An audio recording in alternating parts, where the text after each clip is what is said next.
I did hear from a few principals who told me things like, that school makes a lot of sense, but in our district, we have those schools. Like I'm among a group of schools that are that school, and I wanted to quickly respond to that. And I don't want to bust your bubble, but there's only one that school.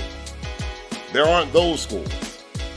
There may be in casual conversation at the Starbucks, but at the district meeting, we go over that data. There's that school. I promise you. The schools in my district were all struggling. We were all, digging up from the bottom, like pulling ourselves out of the abyss. But I'd hear conversations that go something like this. Yeah, we got a lot of work to do. We have a long way to go and definitely have our work cut out for us. But at least we're not that school. We're not doing as bad as they are. And then in one situation, someone came over and said, do you need a mentor? And I'm thinking to myself, a mentor? Of course I need a mentor, but maybe not you. Because, you realize that this is what I'm thinking in my head.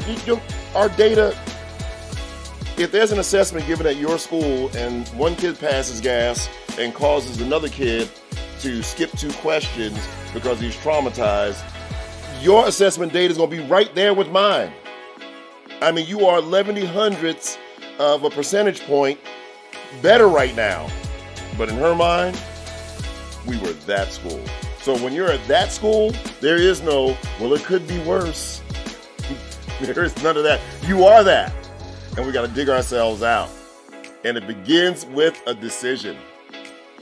Deciding we're going to be better. Acting as if. Gathering those collective commitments that are going to move us from where we are to where we want to be. Painting the picture of our ideal school and then mapping out the behaviors to get there. When you decide, you put all other options to death.